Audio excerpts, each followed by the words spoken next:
Good morning বন্ধুরা, সকলে কেমন আছো? আশা করি ভালো আছো। আমি সুকৃতি নতুন একটা ব্লগে সকলকে জানাই অনেক শুভেচ্ছা।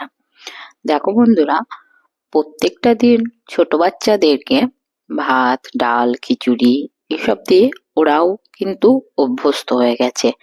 এক খাবার ওদেরও মুখে কিন্তু রুচি হয় না।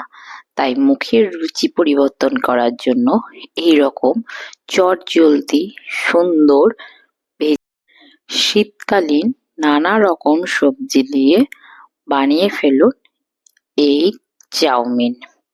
এখানে ছিল অনেক রকম সবজি আর ছিল একটা মস্ত বড় ডিম, যেটা সব সবজির সঙ্গে মিশে গিয়ে সুন্দর একটা রান্না হয়ে গেছে। আমরা বড়রা নিত্যদিন এক এক রকম খাবার খাই, তাই না? বাচ্চাদেরও তো মনে হয় যে ওরাও কিছু নতুন নতুন টেস্ট বুঝবে। সেই জন্য আজ সম্পূর্ণভাবেই ঝাল ছাড়া সমস্ত সবজি দিয়ে করেছিলাম চাউমিন, আমার বাচ্চার জন্য প্লাস আমাদের জন্যও। আমার বাচ্চা কিন্তু হাসি মুখে পেট ভরে খেয়ে নিয়েছে, কোনো দুষ্টুমি করেনি। তারপর চলে গেছিলাম দুপুরের রান্নার জন্য। দুপুরের রান্নায় ছিল আলু আর বিট ভাজা, বড় মাছ মানে রুই মাছের ঝাল, আর ছোট মাছগুলো শুধু ভাজার জন্য রেখেছিলাম। আর ছিল বেগুন ভাজা আর চাটনি। বেগুন ভাজা তো আমার মেনুতে প্রত্যেকটা দিন থাকে, কারণ আমার ছেলে বেগুন ভাজা খেতে খুব ভালোবাসে। আচ্ছা বন্ধুরা, তোমাদের বাড়িতে আজ রবিবারে কি রান্না হচ্ছে? আমার রবিবার চিকেনই হয় কিংবা মাটন হয়। যেহেতু সামনে বৃহস্পতিবারের দিন আমি চিকেন রান্না করেছিলাম, সেই জন্য চিকেন আনাইনি, কারণ প্রত্যেকটা দিন চিকেন খেতে ঠিক ভালো লাগে না, সপ্তাহে একদিনই ঠিক আছে।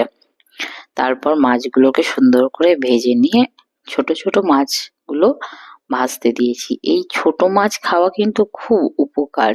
কি বলতো, যেহেতু আমাদের ব্যস্ততার দিন, সকলেই আমরা সবাই ব্যস্ত, সেই জন্য এই ছোট মাছ খাওয়াটা উঠে গেছে এই বাঁচার ভয়ে ছোট মাছ খেতেই পারি না। টাইম কই, মনে হয় যে এতগুলো মাছ কি করে বাঁচবো, কখন বাঁচবো। সেই জন্য রবিবার করেই আমাদের বাড়িতে কিন্তু ছোট মাছ নেওয়া হয়। আর তোমরা কে কে ছোট মাছ খেতে ভালোবাসো অবশ্যই আমাকে কমেন্টে জানিও। আমি কিন্তু ছোট মাছটা খুব ভালোবাসি খেতে। তারপর ছোট মাছগুলোকে ভেজে নিয়ে আমি যে রুই মাছ নিয়ে এসেছিল সেই মাছটা আজকে মশলা মাছ করেছিলাম। মশলা মাছের রেসিপি যদি তোমরা চাও তাহলে আমাকে কমেন্ট করো, অবশ্যই আমি জানাবো। এই মাছটা আমি আমার মাসির কাছে রান্না শিখেছি। আমার মাসি মশলা মাছটা খুব ভালো করে, কিন্তু আমার যেহেতু ডাল আজকে করিনি, ওই জন্য একটু ঝোল রেখেছিলাম। এবার বলো বন্ধুরা, তোমাদের কার কি বাড়িতে কি কি রান্না হচ্ছে? আর হ্যাঁ, অবশ্যই আমার চ্যানেলটাকে সাবস্ক্রাইব করে দিয়ে পাশে থেকো। আর যদি নতুন নতুন কোনো ভিডিও পেতে চাও অবশ্যই আমাকে কমেন্ট করো। দেখো, একদিকে আমার চাটনি আর একদিকে কিন্তু আমার মাছের ঝোল বা মশলা মাছ রেডি হয়ে যাচ্ছে। এবার মাছগুলোকে দিয়ে ব্যাস ফুটে গেলেই নামিয়ে নেব। দেখো বন্ধুরা, আমার কিন্তু মশলা মাছ রেডি হয়ে গেছে। এত সুন্দর কালার এসছে না, খুব ভালো লাগছিল। কি কি রান্না হয়েছে আর একবার বলে দিই। মশলা মাছ, চাটনি, বেগুন ভাজা, চুনো মাছ ভাজা, আর আলু আর বিট দিয়ে ভাজা। এত মাছ একসঙ্গে খেতে পারবো না, তাই কিছু মাছ রেখে দিয়েছি ভাজার জন্য। আর ছিল গরম গরম ধোয়া ওঠা ভাত।